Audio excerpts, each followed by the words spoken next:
One.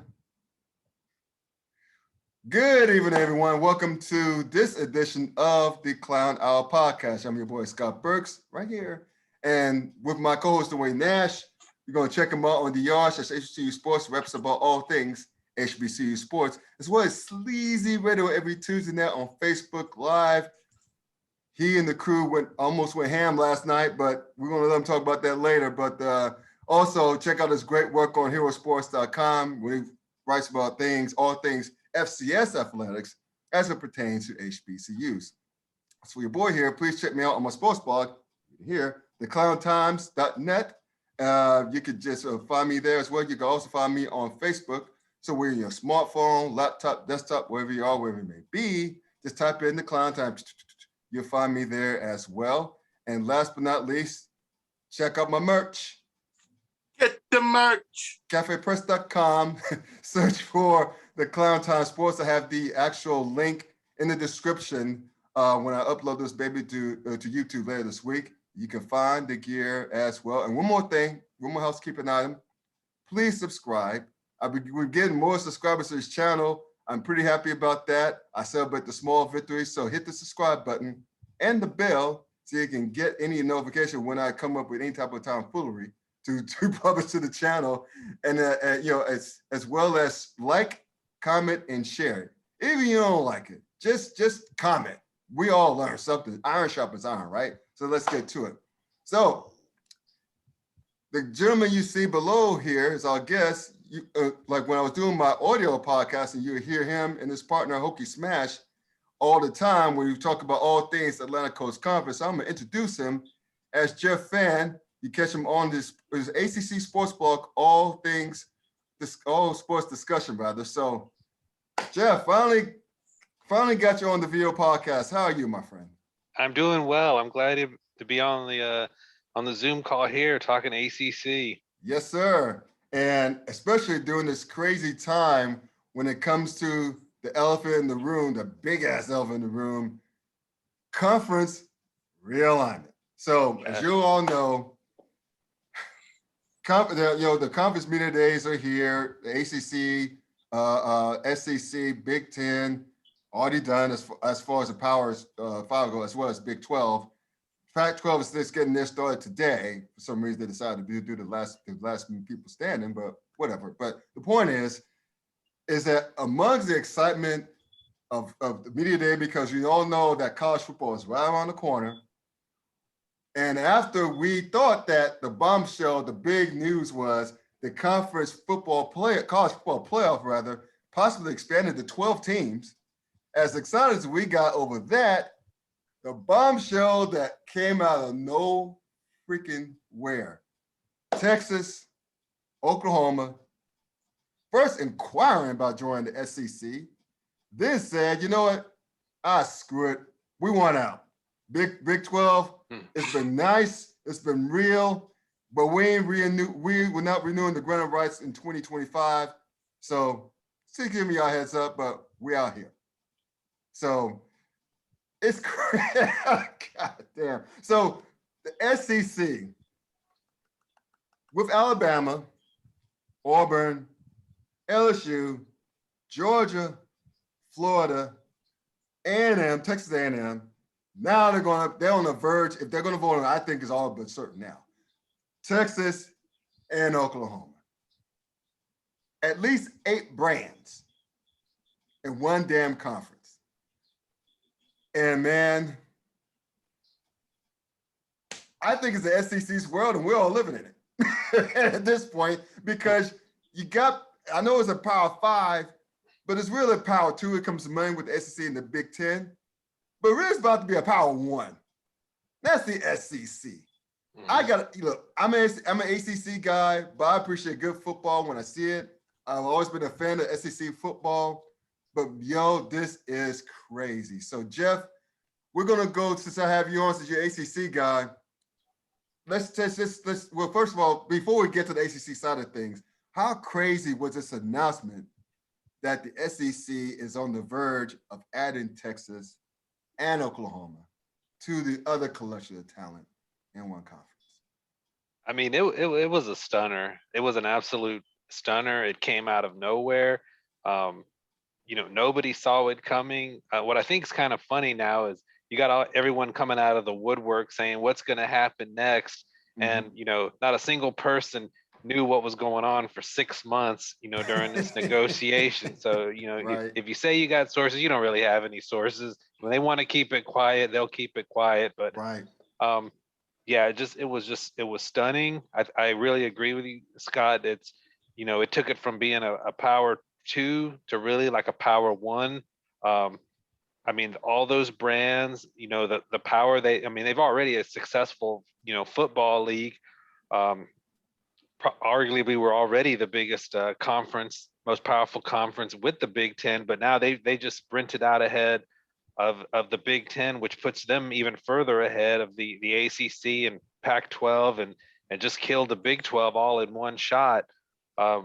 So it's a wild time, and now it's just left the rest of the Power 5 just scrambling for what they're going to do next. So, I mean, in a way, you got to give the SEC credit. I mean, they saw two brands like that, and Oklahoma and Texas allegedly go to them first. We don't know who talked to who first, but they saw opportunity, took advantage of it, and now they're going to have a absolute mega conference of brands, of football, of you name it, football wise. I mean, they just took another leap ahead of the rest of the country.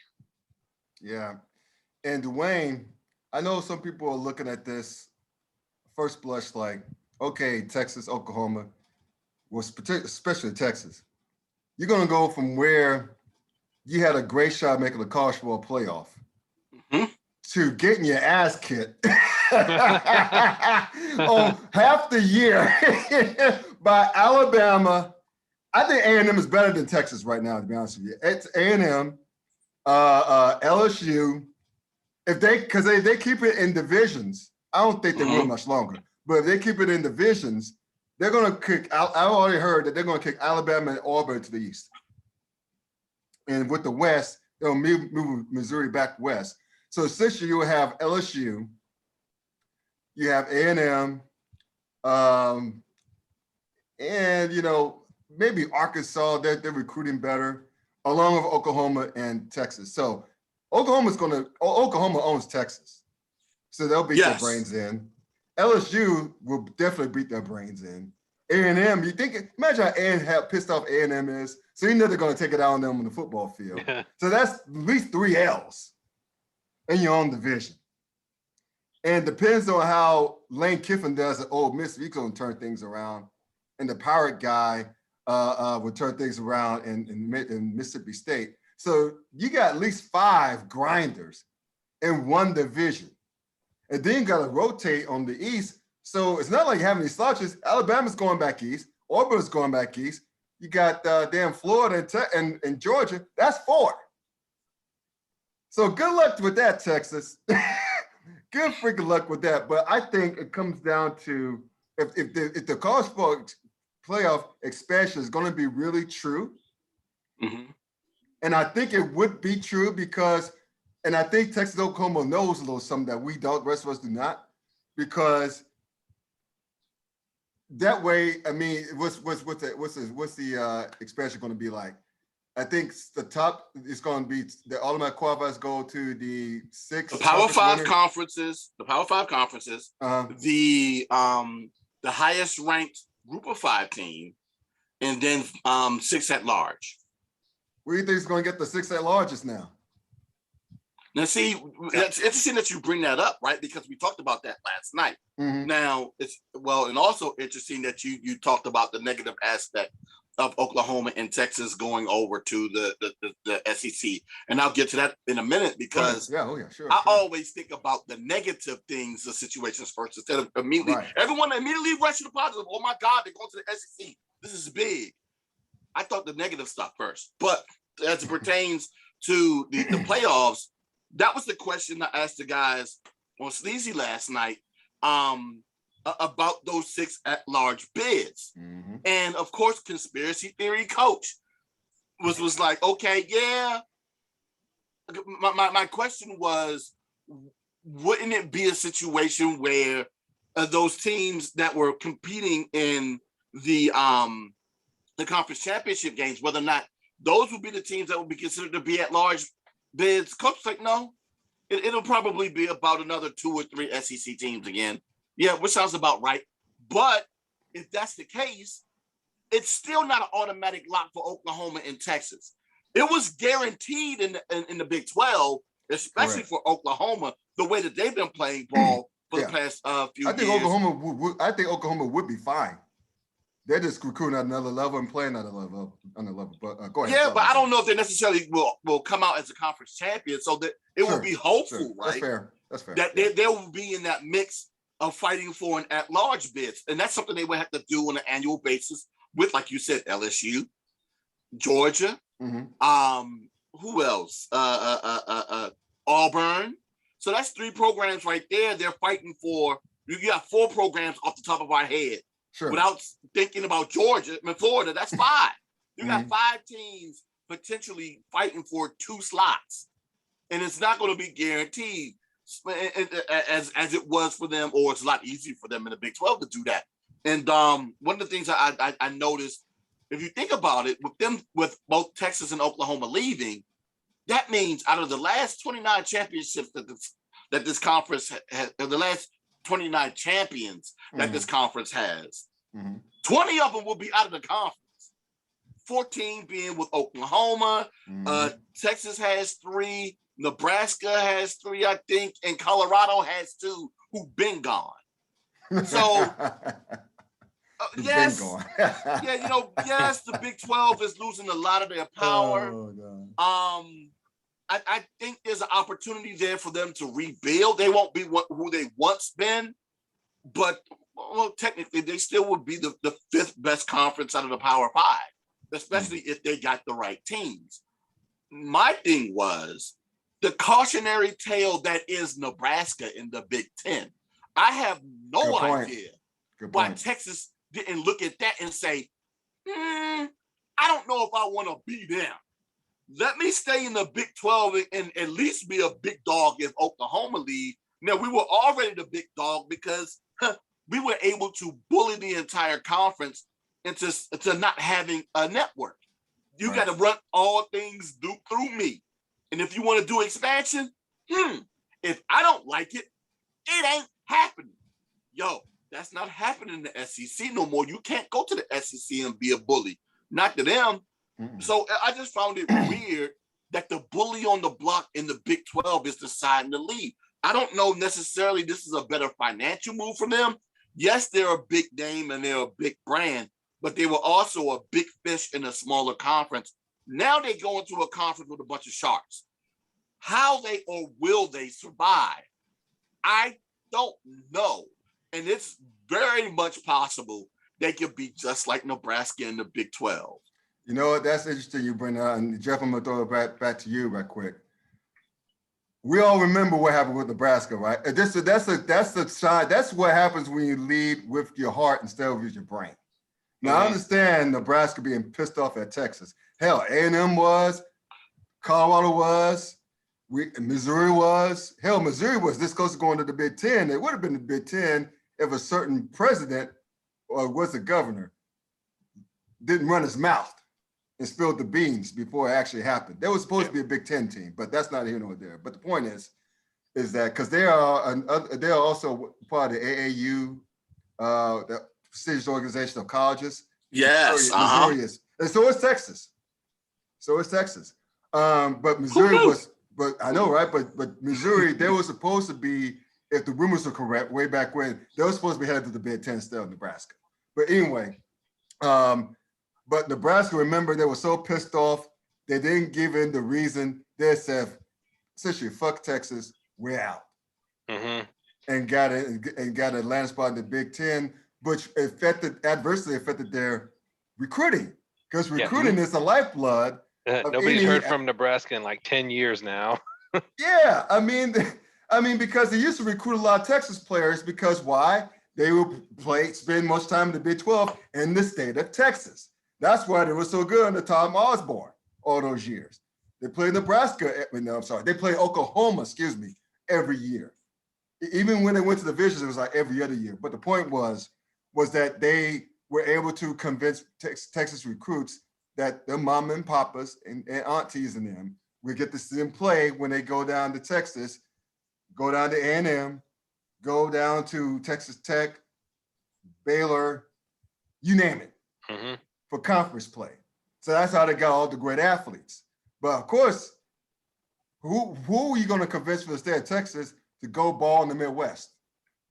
Yeah, and Nebraska can't recruit East. They can't go East because that's the rest of the Big Ten and the ACC. So they pretty much are landlocked right there in a couple states in the Midwest. And I mean, they were already on a downward decline when they left. And I mean, then they go to the Big Ten and they just completely have not been heard from. I mean, their program is just in total disarray and decay right now. I mean, who would have thought that, like, under those Tom Osborne years that they would ever have fallen the way they were. So yeah, they catch a nice big check, but I mean, at the end of the day, it's still about winning games and championships, and they can't do that in the Big Ten. And like Dwayne was saying, yeah, you might make more, maybe you make more money, but there's value in being in the big fish in the little pond when you got a better shot at getting to the playoffs. That's what you want at the end of the day is titles, not just big checks. Everybody's got a big check in the SEC. Right. See, and that's the thing, right? And that's the thing that I question, right? I'm sorry to interrupt, Scott. No, go ahead. I want to go ahead and most definitely catch on that financial aspect, right? Because if you look at what happened with Maryland and Rutgers going over to the to the Big Ten as well, Maryland's competing basketball wise. The women's basketball team is most definitely competing in the Big 12 and when Big 10 and winning championships there as well. My question is this, right? Because ADs have to look at the grand scope of their entire program. And of course, a lot of times we as fans only look at one sport where they look at everything. But my thing is this, even if you lose in football, which is of course their biggest sport, what else are you going to go win in the SEC? Texas? And the thing is, even when you had the ability to recruit well when you were in the Big 12, you still weren't winning then. Right. Now there's an opportunity you're going to lose out to recruits because they may want to go to other teams within the SEC because they've beaten you down on a regular basis, which is another reason why I'm shaking my head and scratching my head as well and thinking to myself, yo, how wise was this? Because I don't even know if it's necessarily a better money move for them, especially with them having their own network. Right. So my guess is, and that's only because I don't know the financial aspect of it.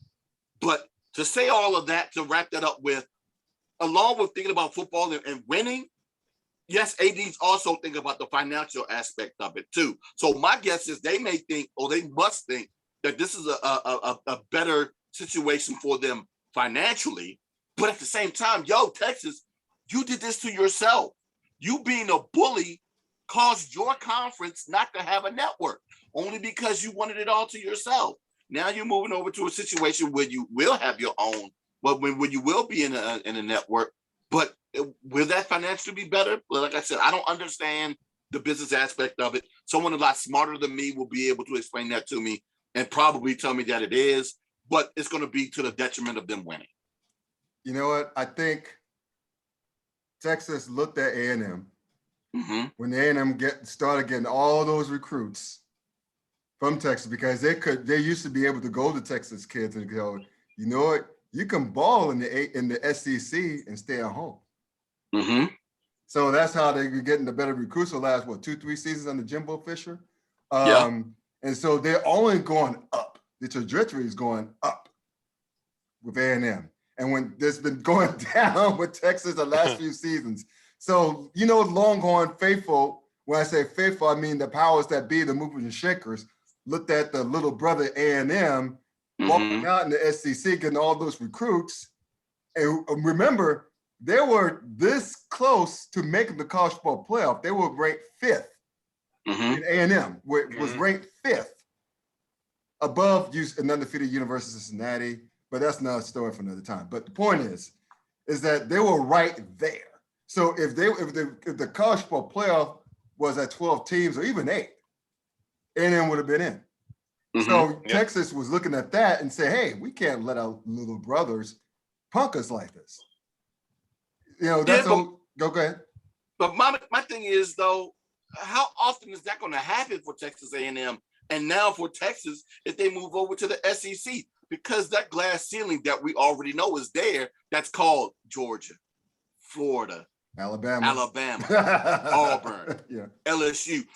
Those 5 teams right there, we already know what they've done over the past 15, 20 years. Mm-hmm. What has Texas and Texas A&M done? Even in the Big 12. But you know what, though? For Texas. But Texas A&M, I think they were on the cusp last year. Remember, they finished right outside the top 4. If winning for Notre Dame joined the ACC for a year, A&M would have been the 4th team. Let's just be honest, right? So, but here's the deal, which is why A&M is more pissed than ever, because they're like, well, shit, we're almost out of Texas' shadow. We right there. The only team that used this problems was Alabama. We were right there, and now our home is invited the unwanted guest. The big brother that we trying to get coming in. Here we come. Yeah, the guy that we try to get the hell away from, the big brother, if you will, that tried to get out of our shadow and try to sun us all these years. They're back. You know A&M is pissed. And remember that statement that the AD put out, Jeff, that pretty much said we're going to do all we can to protect the Aggies. They had no clue. Yeah. Oh no, they know that they had no clue about this. They're absolutely the most unhappy program in the SEC. The other 13 are fine with it, but Texas A&M, I mean, you know, it really does hurt them because I mean it was a gut punch, and I mean they were the Texas school recruiting into the SEC. Yes. And you know, we talk about them almost making the playoffs, and I think with Texas joining, I think that was their window. I don't see them. You know, they might make the playoffs, but I don't see them winning a national championship anytime soon. Because what Texas is going to pull from them now in the recruiting, that was a big blow to Texas A&M. It kind of shows you where the Aggies are in the pecking order of the SEC. That to me, that showed them like, hey, you're in the conference, but you know you're not one of the big dogs here. You know what? The leadership, i.e., the commissioner, Greg Sankey, as well as the athletic director at Alabama, Georgia, and Florida, probably LSU, were probably like, yeah, they'll be all right. They probably do this to A&M and said, they'll be all right. Don't worry about them. Yeah, we're going to be all right. It's them, Ole Miss, Mississippi State. They'll be all right. They'll be all right. But you know what? If I'm Texas A&M, though, what I would do, especially if I'm a football recruiter, I'm going out and I'm like, yeah, they're Texas, but they ain't Texas. They lose their network. You know what I'm saying? They haven't been winning. At least we've been having success recently. Right. What have they done recently? I mean, who are they? What's the successful coach at Texas? What was his name? Matt Brown. Matt Brown ain't walking through that door. Matt Brown is comfortable in Chapel. He's comfortable in Chapel Hill. He ain't coming back. Who's coming? I mean, what? You want to go save them with the head coach they got now? Have you seen that Bama's record? Do you see what he did in the Big 12? You see what we did in the Big 10 in the SEC? Come join us. Don't go to them. Yeah, they got the brand. So what? The horns, we don't care. We winning games. What? You want to win games or you want to do this? Which one you want to do? See, so that would be my pitch. That would be my pitch. And plus, you mentioned coaching. Coach Sarkisian, now headed to Texas. Put up all those points to Alabama, made all those Alabama quarterbacks look good, right? From Tua to damn, what's that kid who got drafted by the Patriots? Mac Jones. Mac Jones. Yeah, Mac Jones. Yeah, I'm about to say it sounds like a rapper, Mac Jones. But anyway, shout out to Houston. But the point is that they're getting an offensive mind. He has helped recruit. Has helped Nick Saban recruit those offensive talent, that offensive talent that they've been having. So Texas is looking at that and saying, well, wait a minute. And maybe this was Sarkisian. Maybe that was part of the deal. You know what I'm saying? You never know. This came out of nowhere. You never know. I mean, because he's Nick Saban's guy. You know, it's like, you know what? If you guys want me to get players, not lose to A&M, we gotta think bigger. And thinking bigger, I mean, leaving this Big 12 shit, head east. Why not? Because that's how he got his talent. He knows. Sark knows. Sarkisian knows. And so I'm just fascinated to see. We're talking about Texas all the time, right? I'm interested to see how Oklahoma, with their coach, the offensive minded coach that they have, I think their ceiling is higher right now. Right now, I think their ceiling is higher than Texas is right now because the talent, definitely. Because the talent that they're bringing every single year, and they're going to bring in more talent now. Because, well, I say now that they're going to join this year, but they're going to bring in more talent because you brought the ball in the SEC, bro. Get to up your offensive game and ball against really the best on a week-to-week basis. Yeah, Oklahoma's they're just a handful of defensive linemen from being able to really compete with the Alabamas. Because offensively, I mean, they've proven they can move the football. Pretty much anyone they play. They're just a handful of defensive recruits, from being able to compete. So I definitely agree with you. Oklahoma is definitely going to enter that situation in a lot better shape than Texas is. Yeah. That's the thing that I found funny, because it seems as though that everyone that I've heard so far, you guys can correct me on this, but everyone I've heard talk about this move has always called it Texas, Oklahoma. But I'm like, being that this is a football move, let's be real, it should be Oklahoma, Texas. Yeah. That's the way it should be talked about. Oklahoma, Texas. Oh my God, they moved. But I understand Texas is the brand and blah, blah, blah. But this is a football move. This is because of, let's be real, Oklahoma is bringing the better talent on the football side of it. Mm-hmm. Yeah. And I don't see that changing. Again, I don't know how Sark's going to do down there. But something tells me Lincoln Riley and the boys in Oklahoma, they're going to keep churning offensive talent. Dude's offensive mind, I think, to your point, Jeff, if they get a few more where they're at right now, defensive talent is where, because they've been getting better defensively the last 2 seasons. Yep. If they can, because they had a couple bad losses last year that kept them out of the college football playoff, but if they get more defensive talent, they got the coaching now. I think they still have, what's the name of that black dude that used to coach at ECU, East Carolina, that's under the staff now? I forget his name. God. And I can't think of who he is now, top of my head either. But anyway, he's been helping out with the defense, and Lincoln Riley holds him in higher esteem. And so he's been helping improve the defense. It's been gradually getting better. So Oklahoma's really right there right now. Mm-hmm. So imagine whenever the timetable is, when it's 2025 or I'm here in 2022, when they make the move to the SEC, how much better that squad, that program would be. So that would be absolutely bananas. But given that this is this, and also one more thing, I mean, I would be remiss. We talked about A&M getting the shaft. I ain't like being Vanderbilt right now. They got a good baseball program. They got the baseball program, but the baseball program, definitely. But how do you keep getting those checks and still get your ass beat? It's like Bohica. Bend over, here it comes again. Well, I mean, that's how you do it, because you're like, at least the baseball team's winning. Give us those football checks. It's like a trick. It's like, give me the money. I'm bending over. Give me the money. Anyway, okay. Again, we promised that we're ACC guys want to talk more about the ACC side of things. They saw what the neighbors in the SEC have done. You're the ACC. You're stuck in a terrible ass contract that you're on the hook for with ESPN for the next 15 years. You're still at 14. Sure, you got the bigger media markets of all the Power 5 leagues by far. You got that going for you. But again, you're not getting your contract renewed in 15 years. And you got Notre Dame, the other elephant in the room, Notre Dame sitting on the side chilling. They had a taste last year of conference play. They had a higher rated, as far as NBC, the games last year were the highest rated games they had in years. The Clemson game, and a couple more opponents that they played. Florida State was rated high.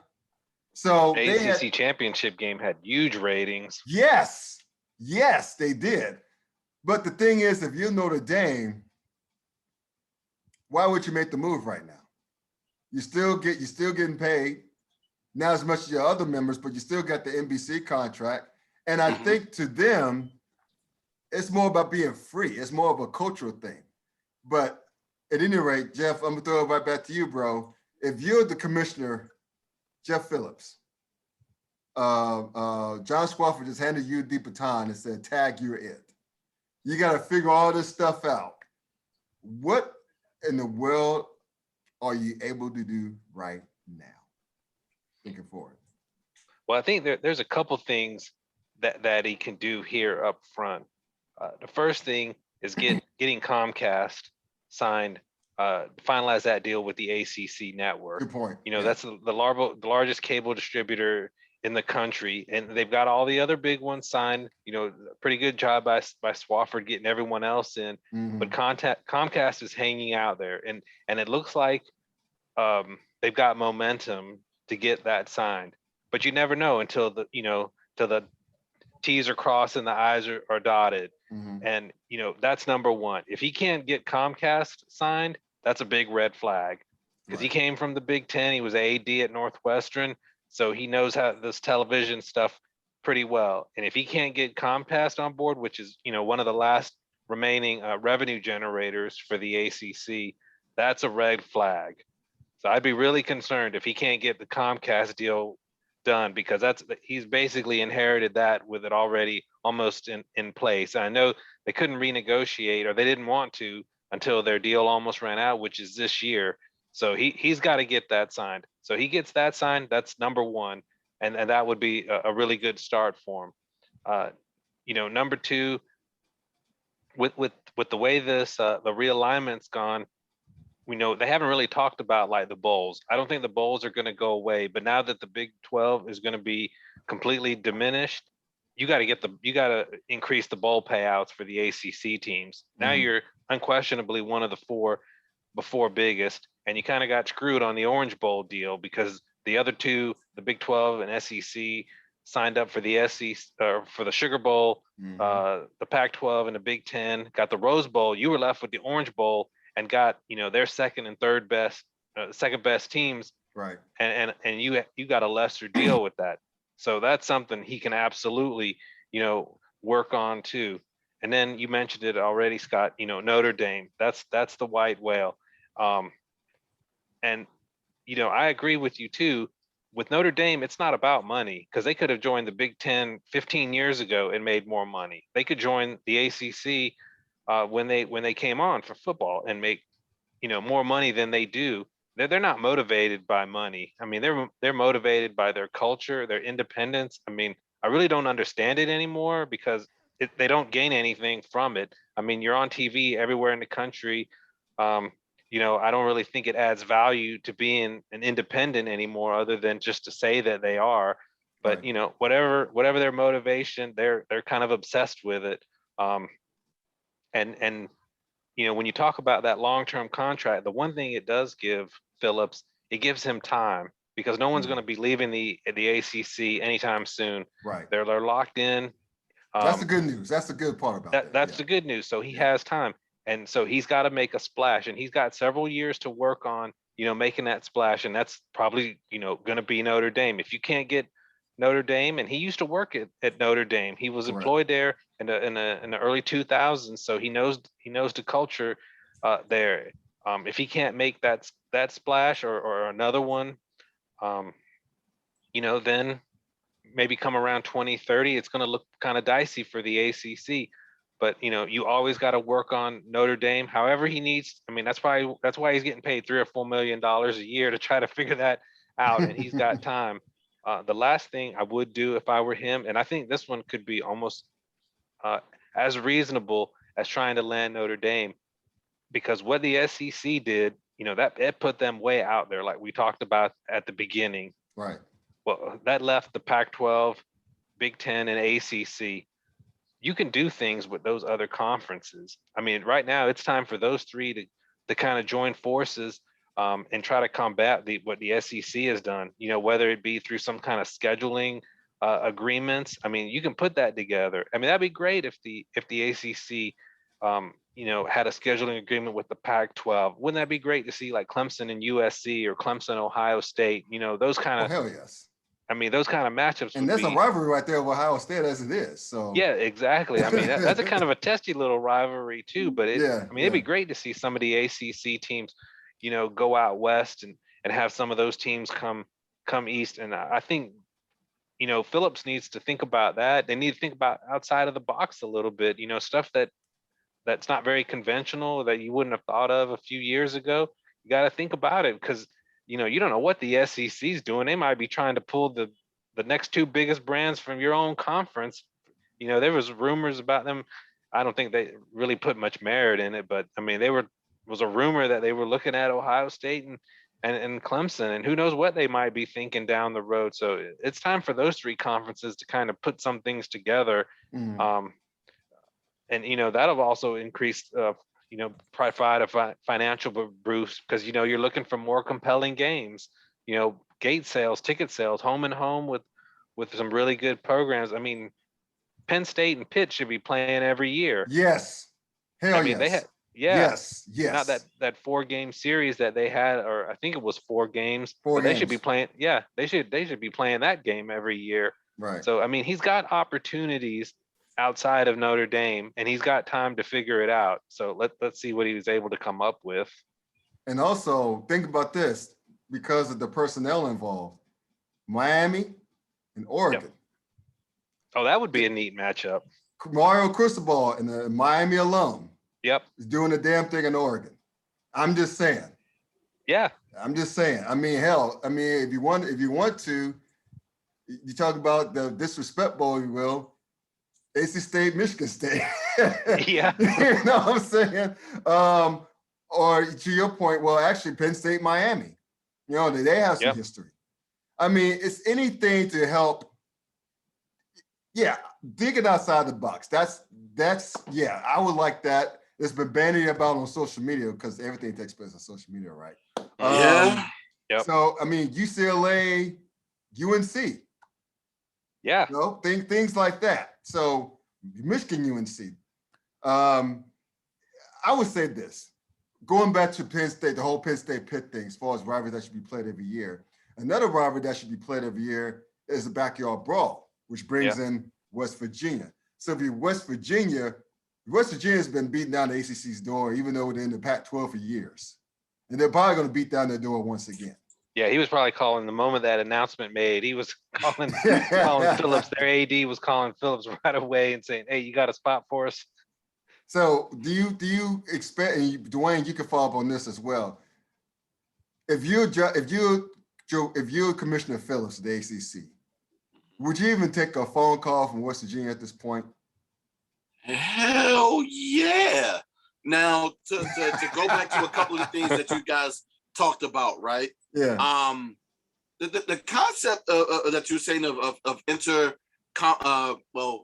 interconference rivalries is not necessarily a super new thing, because we see it in basketball every year, especially with the ACC Big Ten Challenge. Yes. Yeah, and that's something that would be wonderful, like you said, in college sports, even though regionally the ACC and the SEC, they had those regional rivalries. Right. But that one rivalry you talked about with Pitt and Penn State, you just kind of followed it up with the point that I was going to make. Actually, that West Virginia Pitt rivalry is the bigger one. It's a vicious rivalry. And that's the one that I'm thinking that they would rather see. And you go ahead, you bring West Virginia into the conference to have that.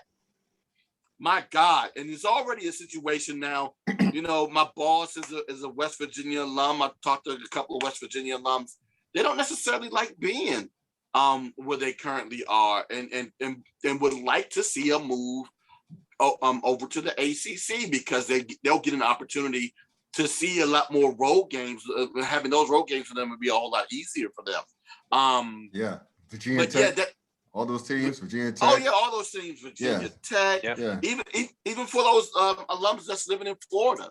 You know, my boss lives in Tampa, and you know, to go see them play against Miami and Florida State, he'd be able to go see that. You know, if he wants to take a trip up to Atlanta, go see him play Georgia Tech. Right. So, you know, just things will be a little bit easier on those alums that actually live on the East Coast. But yeah, to have that type of matchup against another conference, be it the Big Ten, the Pac-12, it would be an interesting move for them to do that. But the thing that I don't know that would happen, this is something that you guys would be able to speak on a lot better than I would. Sure. I don't know if necessarily even though it did happen recently, I don't know how often two top 10 teams that are OOCs or out of conference will want to play each other in those first 3 weeks, unless things change, because they know and understand that in order for me to have, you know, at least positioning for an at-large, I have to beat a big program early. Right. So if everyone else, so if everyone gets on that mindset, maybe they'll start thinking about that a little bit more. But my God, to even, because like I said, it's happening more recently, so it's probably something that's going to become a little bit more of a pattern. But to your whole Notre Dame point, and then moving over to the ACC, Scott, we've talked about this often. The one thing, of course, that would be attractive for Notre Dame moving over to the ACC is the playoffs, and being that it will be it will be more prudent for them to be in a conference to make it into the playoffs rather than being independent, because they're taking more of a chance, because first and foremost, 6 slots are automatically going to conference champions off the bat. Yeah. And then you got 6 other slots, and we're already talking about 2 of them already going to the SEC. So now you're fighting for 4 slots as an independent. You're going to have well, they've been having wonderful seasons recently where they've had 1 or 2 lost seasons. You got to hope that you continue to do that and play as people. An independent and play people, right? You know, that's not on your ACC slate of the 5 games that they have to play annually anyway. Right. But that's something that you're going to have to keep up, and that's a whole lot of pressure on an independent when you could just go ahead, probably be a 3-loss team and still win the conference. But you guys will have to correct me on whether or not this is true or not. Okay. We talked about this last night. You know, Jeff, you don't know, but you know, SWAC Sports is another podcast I do, and the 2 hosts that I do there are both ACC alums as well, with Coach being an FSU and Lou being a Syracuse alum. So we discussed last night about the potential of Notre Dame not being able to join another conference because of a deal that they have with the ACC. Is that correct? Yeah, that's right. They're contractually obligated. If they join a conference, it's got to be the ACC through 2036. So they're not joining another conference. They're either staying independent and half in on the ACC, or they're joining the ACC. But they're not leaving for anyone else. Yeah, so that's 15 years. They got to sit back and contemplate: do I want to still be independent? Exactly. Or do I want to go ahead and join the ACC? Very good point. And how much more beneficial would it be for them to continue to be independent? You know, I remember, Scott, vividly. We've had this back in the old telephone days of doing the podcast, of us discussing which one was more beneficial, having that TV deal independently with NBC, or would it be better for them? Well, because now ESPN actually, not ESPN, but the ACC actually has that TV deal now, with ESPN. But like you said, it's a trashy one. But there's an opportunity for them to renegotiate with the addition of Notre Dame. So It's a possibility that moving over to the ACC could be better for them. But it's something that we have to wait and see exactly how that's going to break down. Yeah, to your point, to y'all's point, the only thing, and I heard this bandied about on Sports Talk Radio on Sirius XM, on ESPNU radio, is that really they can do, I won't say do about the money. If you've been to Notre Dame University of Notre Dame's campus, they're awash with money. if I see another gold brick, I'll probably faint. There's the richest, that's the richest ass campus I've seen in my life. We went there 3 or 4 years ago to watch them beat the hell out of AC State. And it was a cold night, so I remember that. But the point is that was my first time in South Bend. And I was like looking around, my wife and I, my non-sports loving wife, and I was looking around, we're like, damn, this is nice. So they got money. They're fine. They're fine. So it's not going to come down about money as much as it will about access, playoff access, right? So, but I think that was a really good point Dwayne brought up. You know, it's not 6 at-large spots they have, because especially with the Texas-Oklahoma ad, I mean, you can pretty much say the SEC is getting at least 2 of those. So that's a really good point. I hadn't seen, not too many people have brought up that, hey, you know, Notre Dame, they think they got access, but they don't have the access they think they do, especially now. Right. And also, and if you think about it, suppose the ACC one those years where we have like a few teams like Miami and everything, so getting good. So you're going to join it down as well. So anyway, we'll see what happens, man. It's going to be crazy. So it's college football never disappoints. Yeah, no. But anyway, I was going to say, sorry, we're going to go back to spot. Anyway, Jeff, thank you for having your maiden voyage onto this thing. Next time we get you back, we're going to have you talk about your sports blog. I know it has a hard out, but anyway, thank you for taking the time out and hanging out with us, bro. We really appreciate it. Absolutely. I enjoyed it, Scott and Dwayne, chatting with you and talking, you know, ACC and expansion. It's a, you know, interesting, wild, fluid topic. It changes every week. So yeah, enjoyed it. Enjoyed being on the show with you guys. Cool. Yes, all right. Thanks so much, Jeff. Thank you. Welcome back, guys. Thanks, first of all, to Jeff Fan. You can check him out on All Sports Discussion, the ACC Sports Blog. Awesome discussion we had on realignment as pertains to not only the overall scope of the landscape of college football, but with the Atlantic Coast Conference as well. So we're going to get into some Olympics right quick. Yeah, I mean, I don't understand.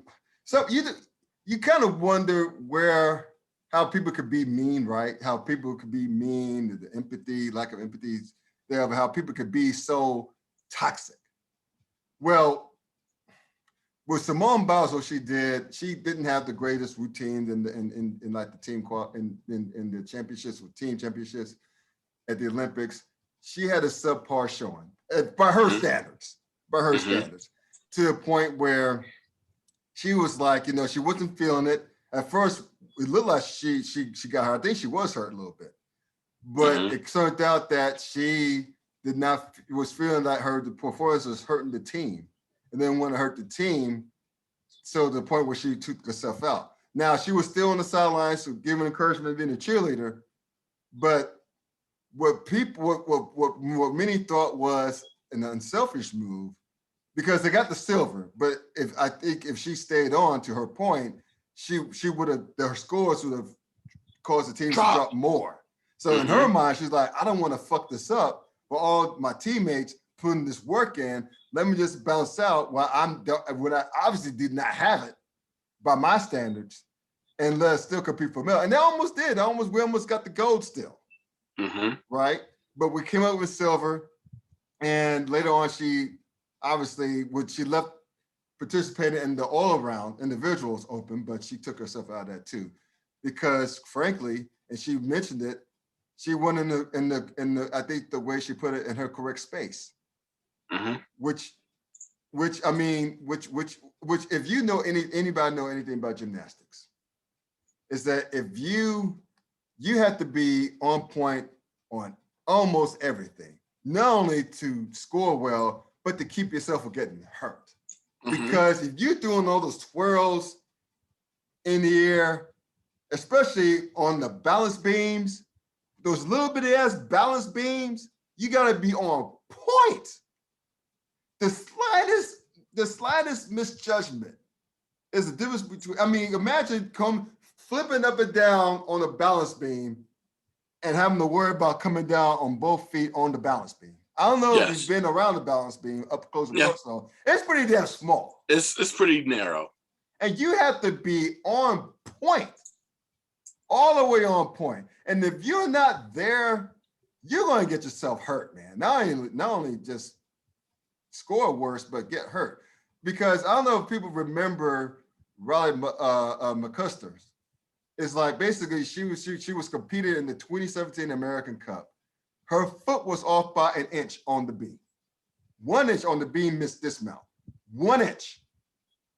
And I wonder, do you know what? Are you familiar with her story? Because this is what Not happened. really. No, I'm not. No. They see her being 1 inch off of the beam dismount.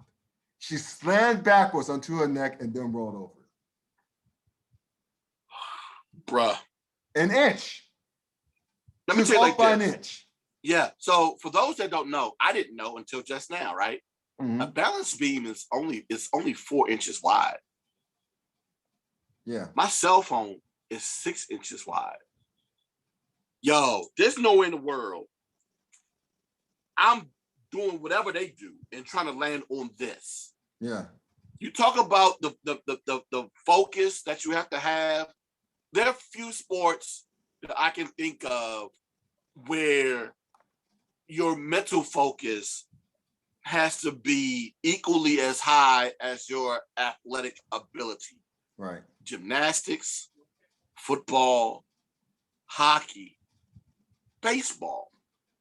Because of the opportunity of you being hurt drastically, especially in sports like hockey and football, where you have other people crashing into you.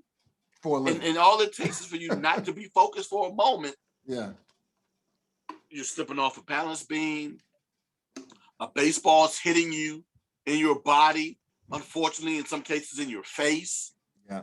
Yeah. So, yeah, you have to be mentally ready when you're doing these events. Now, to your point about those being insensitive to Simone Biles and her plight, my thing is this, right? You actually asked the question, why does it seem as though that a specific group of people seem to be the ones that conservatives? I said it out loud for you. Yeah, there you go. I wanted to make sure because I didn't want to call a particular party. I didn't want to call a particular network. I just wanted to make sure that I got it right. And it was conservatives. Yeah. So why are they so insensitive to her thought process, right? Mm-hmm. If I was a Black woman, I'll instantaneously say it's because no one cares for Black women, right? Sure. And I'm not going to sit here and say that that's false, because we've seen multiple cases, especially in recent years, where that's been the case, right? Let's so that's just be real about it. Let's just be real about that. We're going to be absolutely real about that, right? You were not going to lie to the public, but go ahead.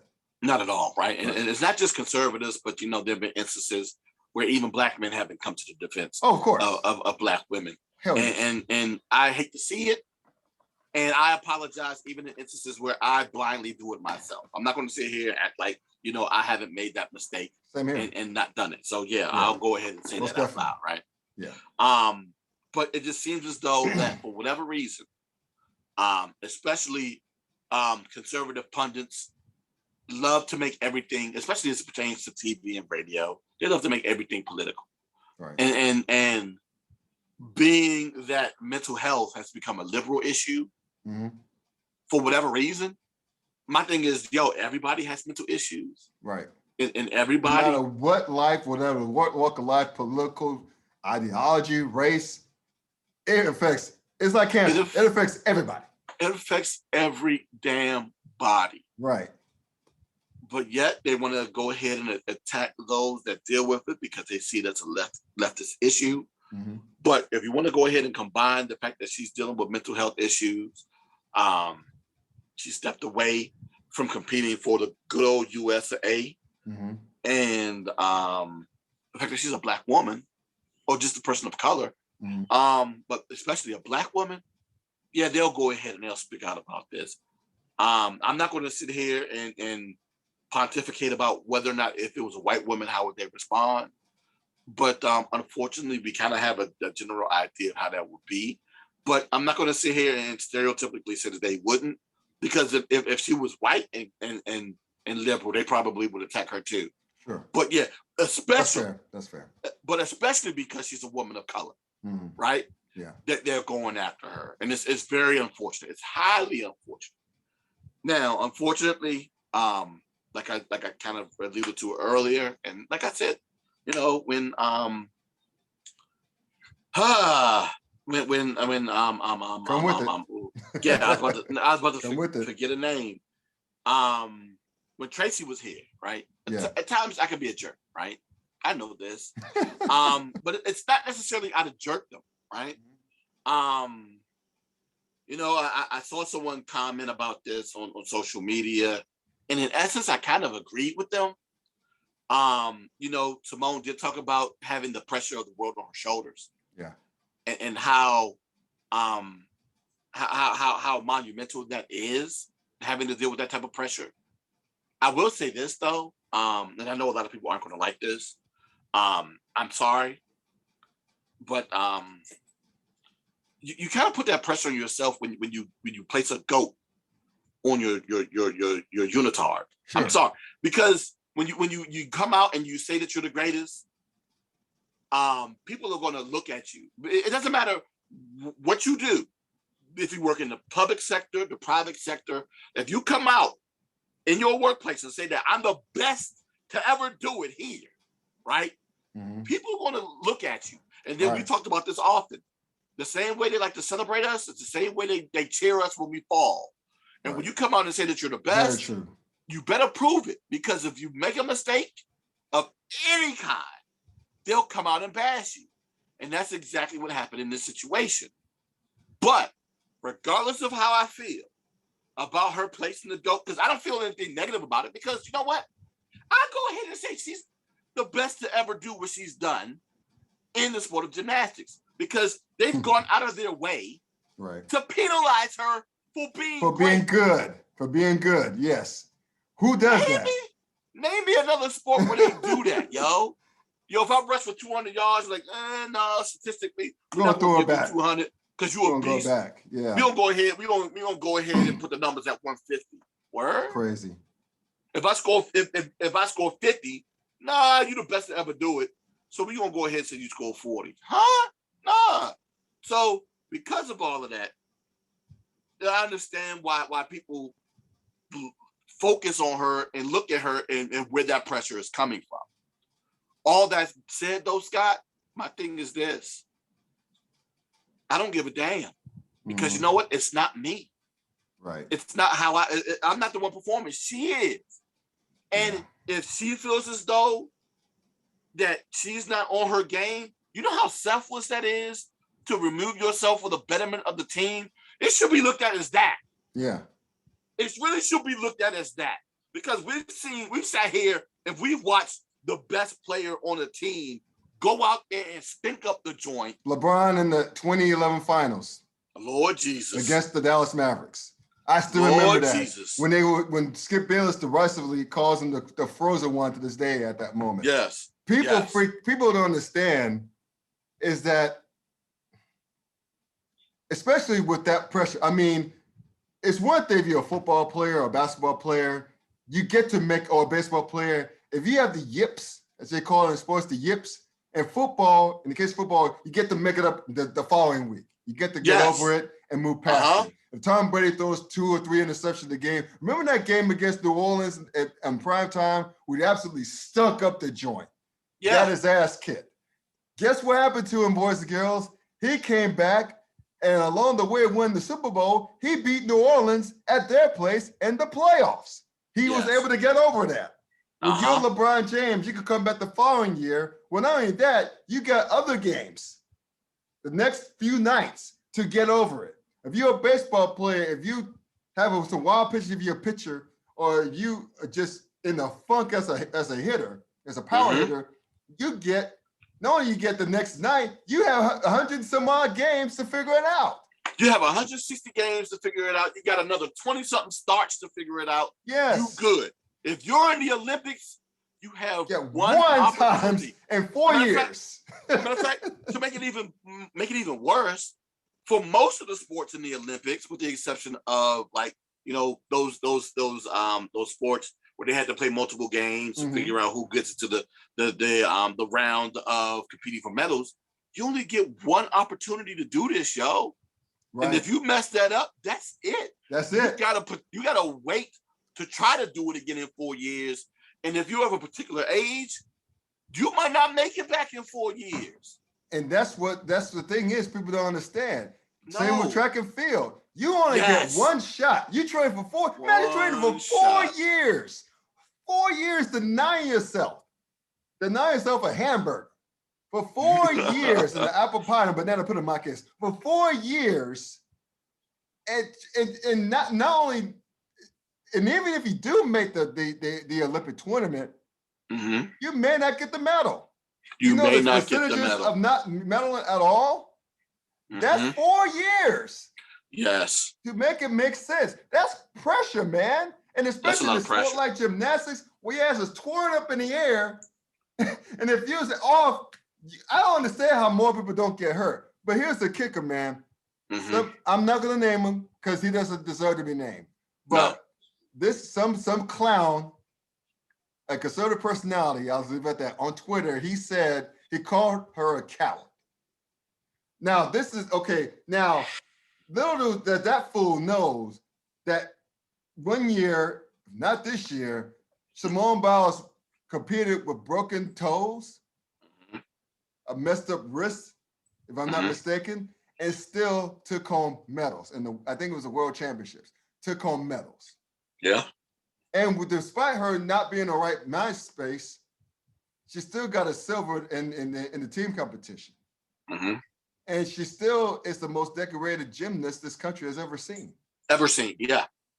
And I guess it goes back to what Venus Williams once said. It's in response to what Naomi Osaka was dealing with. She was basically saying, if a reporter would have come for her like that, and I'm paraphrasing, all she has to do is remember that this person probably either has not picked up a tennis racket or just not even as good as to the point where that he or she can't see Venus. And she just leaves it at that. She said, and I'll leave it at that. Not at all. And I find it that those who are the most critical of her are the ones that can't compete on her level at all. Well, at anything in life. Yeah. If you could come to me and say that you're the greatest at anything in life, then maybe I'll go ahead and say, okay, all right, well, I can see you being critical of her on this one. All right, maybe. But you know what? Even still, Bama, it ain't you. It's her. Allow her to make the decision what is best for her well-being and her safety, mostly. Her safety. Right. Because, like you said, all it takes is an inch. We say it in sports all the time. It's a game of inches, and in this situation, it's your health and well-being is on the line, and that's why I was not critical of her in her decision to walk away. Now, like I said earlier, I understand the whole concept of the pressure and it coming on her and how that could be self-inflicted in a sense. But you know what? I don't care. I don't care. He's a fucking GOAT, guys. Who gives a shit? I don't care. And then for those, it happens. It happens to the best athlete. It does happen in sports. It does. And the thing is, for those that try to compare her to other greats and said that, well, they didn't quit. Why she quit? And then names were named. I'm gonna go ahead and Michael Jordan was named. Yeah, Michael Jordan was named as someone who didn't quit. Did you see 1994? That was a quit moment. Yeah. Now, he stepped away because his dad died. I understand that, right? I understand that. He felt as though that, I can't compete. That's a mental health thing. That was a mental health thing. My daddy just died. That's mental health. He was burnt out. He was burnt out. That is exactly what the hell that is. Yes. That is exactly, for those that want to be critical of Simone Biles and you're not critical of Michael Jordan, what the fuck you think 1994-95 was? That was him stepping away from the game because mentally he couldn't deal with the fact that his daddy was murdered. Right. in a botched trial at that. For those Right. who haven't seen the documentary, I think it's on Amazon or Netflix or whatever. We're not talking about The Last Dance either. It's not The Last Dance. Right. It's another documentary where they focus specifically on the trial. That entire trial was botched. And he did his best to stay away from it because you know what? It was probably trauma-filled for him. Yeah. Said, Imagine, I'm sorry, bro, but imagine, because I lost my father last year as well, but imagine having to see your daddy on TV, your trial, your daddy being murdered on TV every single moment. And this would be before the social media days. So I can imagine how he'll do it fair right now. If it was now? Your daddy your daddy's murder on TV, but you being reminded on your daddy being killed and how he was killed. Yes. I don't know how anyone could deal with that. No, I don't either. But dude, that's what that was. Yeah. That was his Simone Biles moment before Simone Biles, right? Yeah. Hell, probably before she was born. But it was before she it's a situation where it's like, yo, he couldn't handle it. He stepped away from the game. So for those out there who are conveniently amnesiac, you know, I know that's not a word. So what? I went to A&T just to get to make up words. I make up words. But for those of you who had amnesia and forget that Mike ain't never quit. Yeah. Right. See 1994. That was a quit moment. Now, and you know what? Oh, go ahead. I'm sorry. No. You finish your thought because you about to. It was about to be something extra, but it was going to be in the fact that, you know, that there are other athletes that never walked away, but you know what? They have teammates in situations like that, and they might have still participated. Right. They still had a bad game, but they just happen to have other teammates in that situation to step up for them, and they won in that situation. Right. That's exactly what this was. She's like, you know what? I'm not going to have it. I don't have it. I'm just going to step away, let my teammates do it, and hopefully they do their best, and they did, and they got a silver. Well, people have always also forget about Michael Phelps. He dealt with depression. He's still dealing with depression. God bless him. Yes. But he retired twice. Mm-hmm. You know, and I remember some people went after him. And this is like in the early 2000s, when he said he needed to step away. He was suicidal. Mm-hmm. I don't know if he attempted to kill himself, but he got help. But I think he still deals with mental health issues like depression. But people don't remember that. No, they don't. That he he stepped away twice. Yes, but you know what else they don't remember either? What's that? Athletes that lead or that start to lean on chemical dependency to deal with their mental health issues. Yeah. See Lawrence Taylor. Yes. He was doing all of that because he couldn't deal with the pressure of being Lawrence Taylor. He couldn't deal with the pressure of being him in New York City. He calls him There's Lawrence Taylor and there was LT. Yes. He was trying to live up to LT. He was trying to live up to being LT, and he had the accessibility to deal with to get certain things, which led to his dependency because of his depression. So yes, it happens. People dealt with it differently back in the day, unfortunately. Yeah. Now people don't have to end up having to potentially injure themselves or become codependent on substances. They can just say, you know what, just let me get a break. I need a break. Yeah. And that's the thing. But I was going to say, on The Odd Couple, Chris Broussard and Rob Parker, two guys I love and two guys I respect and listen to a lot and watch on YouTube. They pontificated. They were in the middle, kind of towards the other side. Is that they understand her being freaked out. It happens. She was freaked out. Yeah. But Rob Parker brought up, the fact, and it's a fair point, that she's not the first athlete to deal with immense pressure. See Jackie Robinson, drop Jackie Robinson's name. Oh, yeah. See Jackie Robinson, where, the stuff we saw in 42, if you see stuff like that, you know that it was much worse than that. Oh, God, yes. His teammates, half his team didn't want him. Other teams on the road threatened to forfeit. To show how bad the Phillies and the Cardinals were towards him, especially the Phillies. And the Pirates too. The Pirates are really bad. bad term. How many times he got beamed? I think they had a record. He had a record of being beamed in the season, but he somehow won Rookie of the Year that season. I just have to say is this, and that's plausible. That's a fact. Yeah, that's plausible. But I still think you shouldn't poo-poo what Simone Biles is going through. No. I think with Jesse, I almost called him Jesse, Jackie Robinson instead of Jesse Owens. He knew that he was the trailblazer.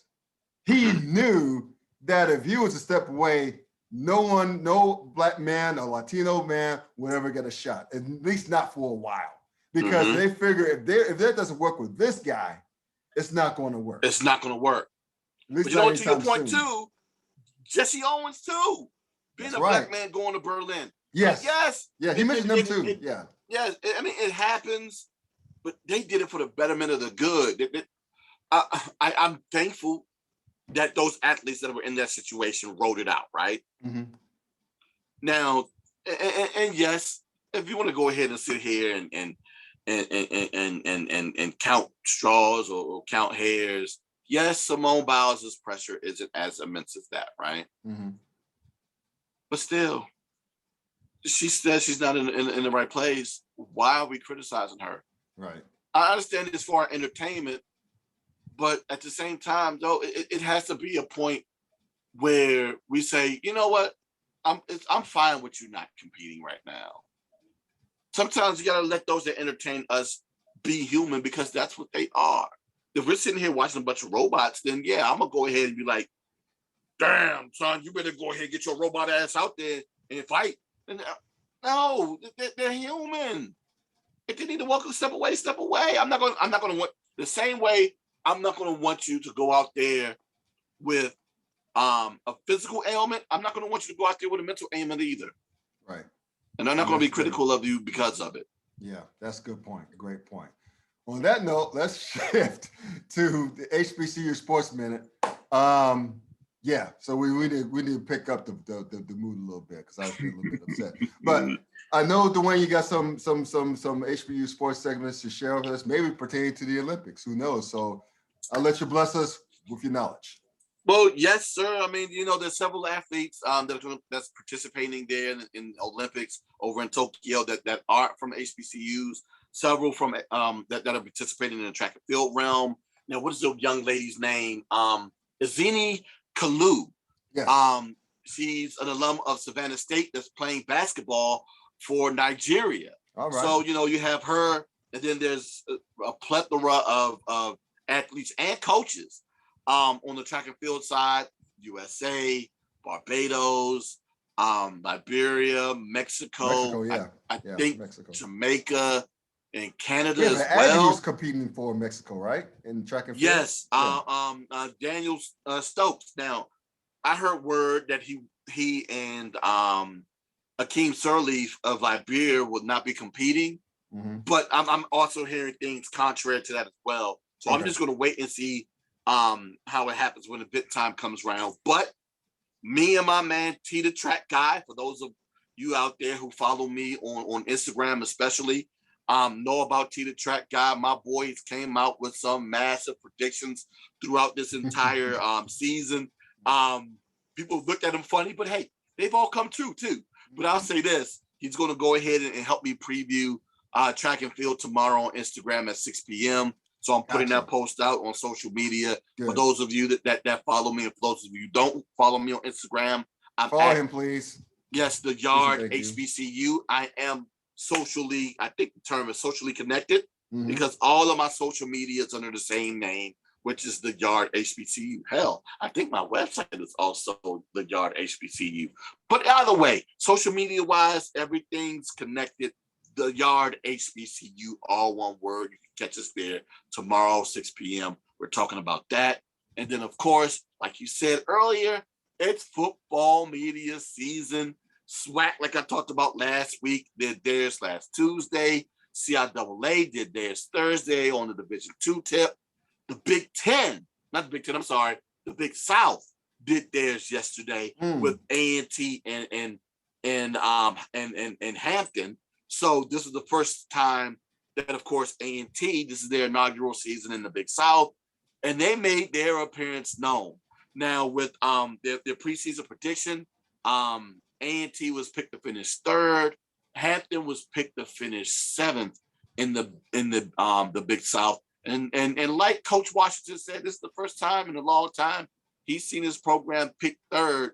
So of course they're coming in with a chip on their shoulder, but they got two dogs ahead of them in Kennesaw State and Monmouth that they're going to have to compete with to win a conference championship.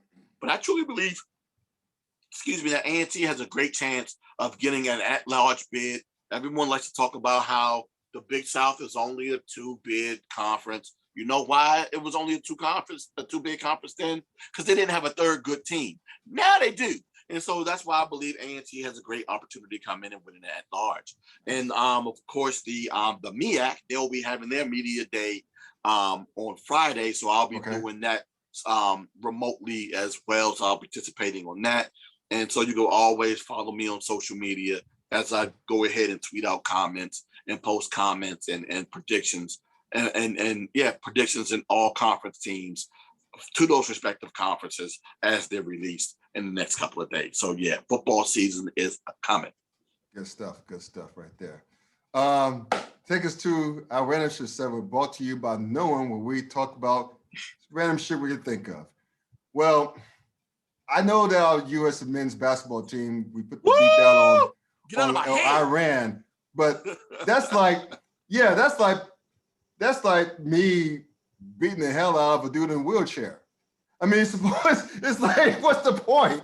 It's expected. Just come knock on my door when we play against Alexis Slovenia with Luka Doncic. Is Serbia in the Olympic tournament? Is Serbia in the Olympic tournament?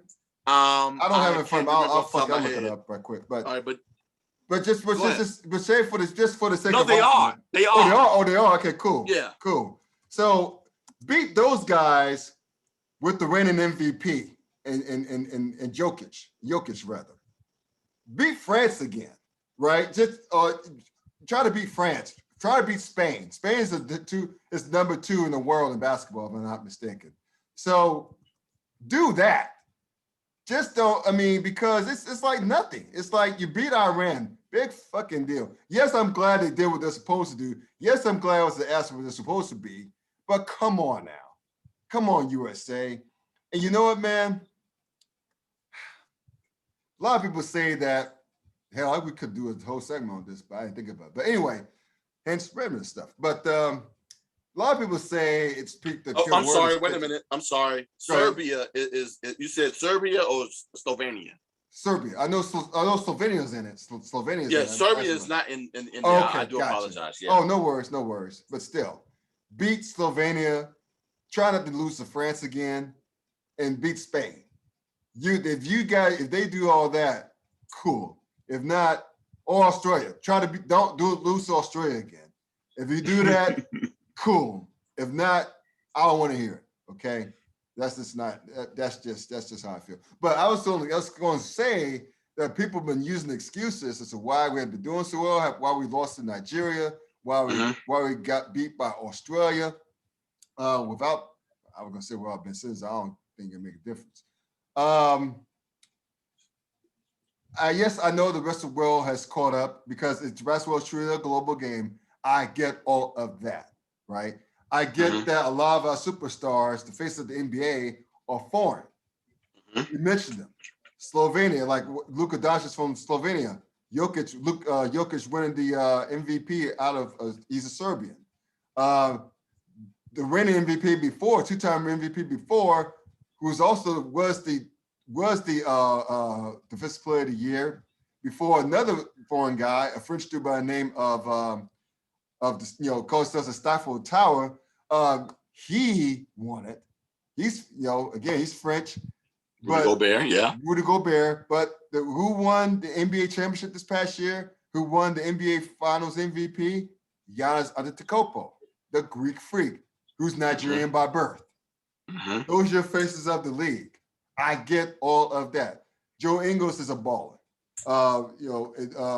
Patty Mills, both Australian. I get all of that in the NBA. Great, damn good players in the NBA. I get all of that. But we're a country of 325 million people. Mm-hmm. All right. Spain maybe has 50 million people. France has less than that. Slovenia far less than that.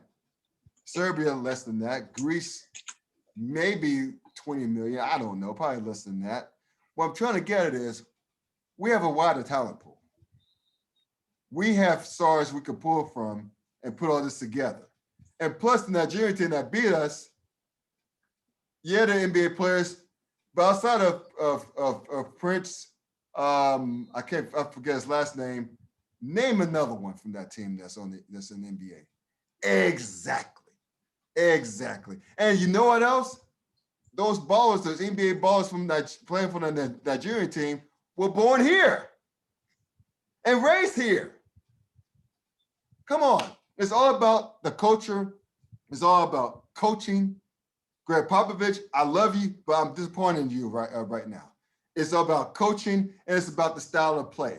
The NBA, the FIBA allows more physical play. It's like the NBA in the 90s, in the 80s and 90s, where you could put hands on folks. The NBA, you can't even pass gas over, they'll call a foul. You got a guy named LeBron James who's 6'9", 60, 70 pounds, who flops. The size of the defensive end flops. Yeah. That's the NBA, man. That's the NBA culture for you. So to see this happening now, it's disappointing, but it's not really surprising if you look at all the nuances of it. I still think we're going to do well. I still think we'll at least medal. Mm-hmm. I just hope that I'm just holding out hope that this is not shades of what is it? 2000 was it? No, 2000, but 2004. 2004. I'm hoping it's not shades of 2004, because that's what happened. They were a disaster, and we took on LeBron's despite being a disaster. Remember, we got blown out in the prelims by Puerto Rico. Remember that? Mm-hmm. Got blown off the floor by Puerto Rico. That's what you do. Oh, shit. We ain't gonna happen. And yes, I know that was our damn near our C team of Allen Iverson. No disrespect to Allen Iverson. He's great. But you had Stephon Marbury on that squad. You had a young LeBron James, a young Dwayne Wade, a young Carmelo Anthony. Tim Duncan was on that squad, who was one of the originals. Because remember, Tracy McGrady, Jermaine O'Neal, remember those names? They were supposed to be on that team in Greece. And they didn't go, yeah. Because of the terrorist shit that was going on. So they were afraid of that. So, and they had to throw another team together on the flu. Richard Jefferson was on that squad. Yeah. I think Sean Marion was on that squad. Yeah. There were some interesting players on that team. But we wanted to be there, by the way. Yeah, they did. Yeah. I'll say this, right? Because I tweeted it out Sunday immediately after the game aired that Sunday morning. For those of you who are familiar with the DJ Quick Classic, I quoted it by saying,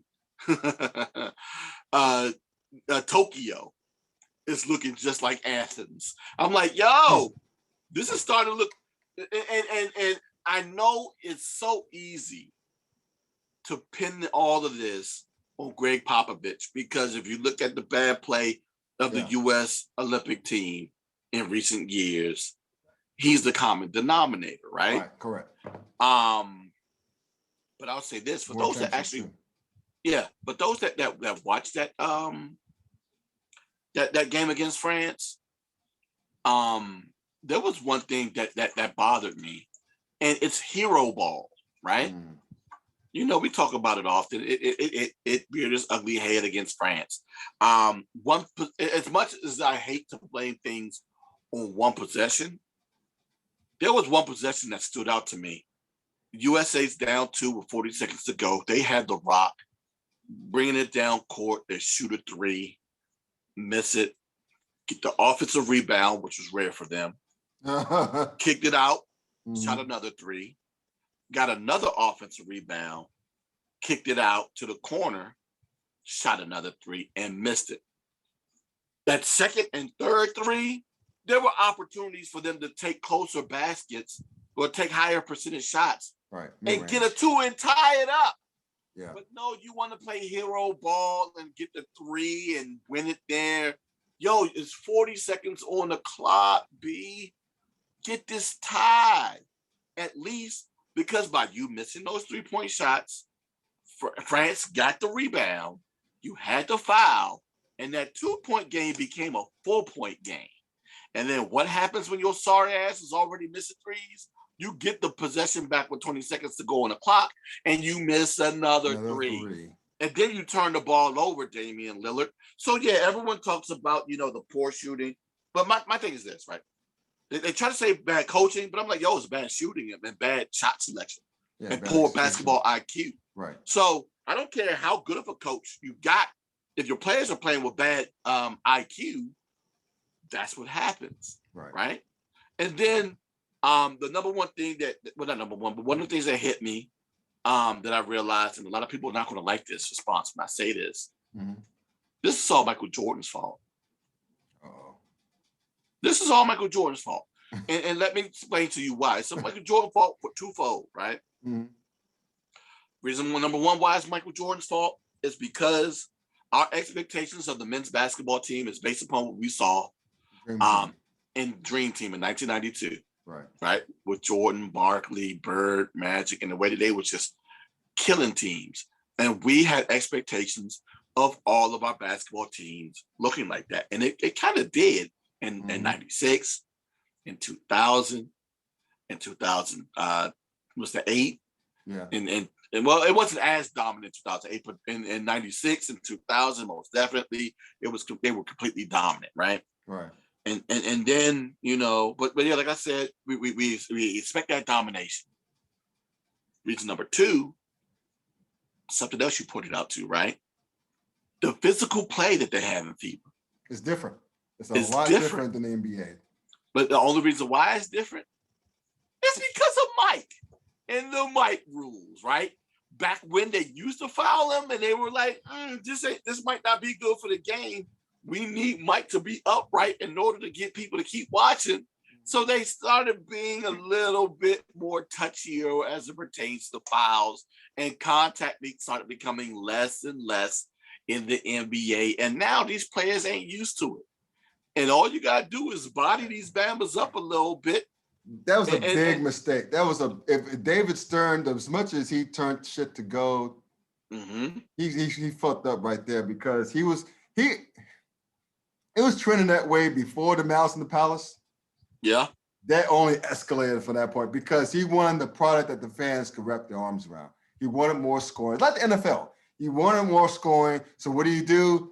You take the way you punish the defense. You can't put hands on them.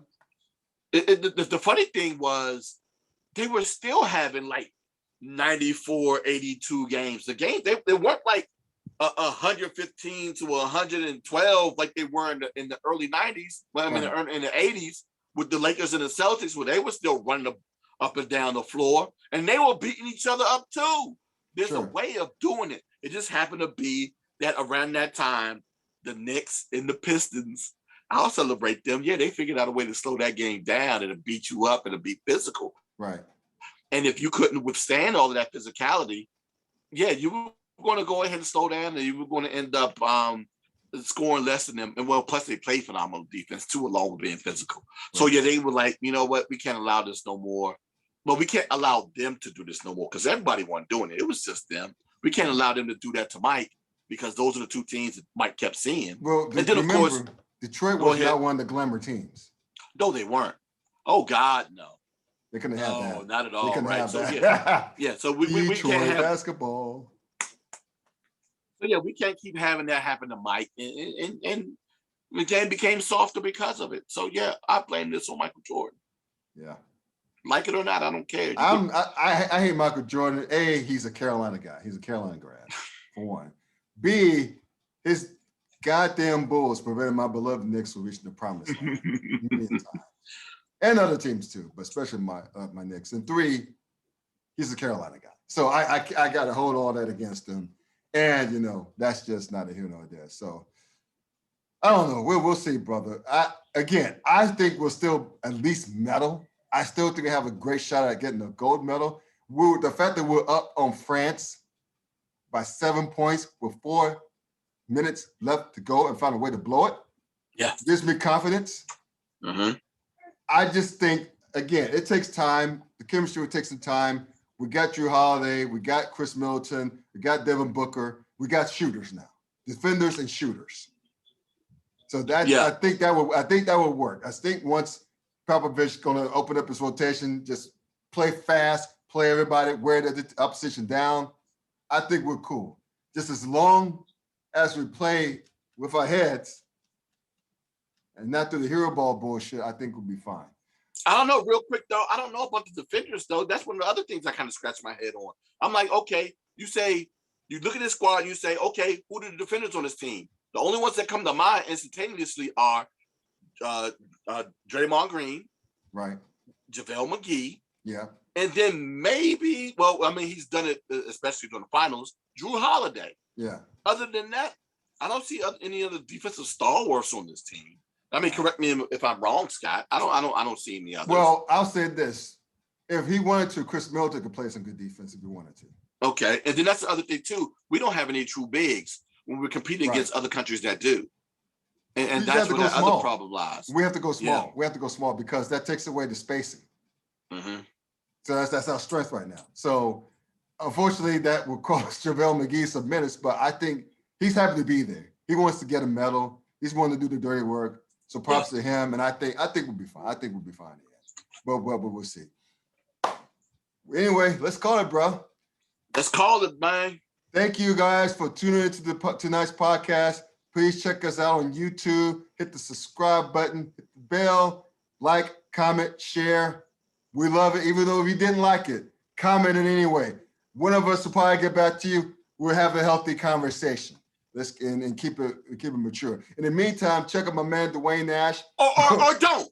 Oh no, we can be petty too. It matters. It could be depending on who you catch on that moment. But anyway, we'll be glad to interact either way. But anyway, the yards that's HBCU Sports, reps about all things HBCU Sports. Check them out there. Sleazy Radio every Tuesday now on Facebook Live with the coach and the crew. Check them out there. HeroSports.com. Get ready. I'm coming back. August, September. Yes, sir. All right. SCS, Russell FCS Athletics, today's HBCU Sports, theclowntimes.net. Also, get the merch, cafepress.com. Get the merch. There you go. Search for the Clown Time Sports. Again, the link will be in the description on YouTube when this uploads later on this week. You'll find us there as well. Meantime, stay safe, mask up, wash your hands, be safe, take care. Peace out.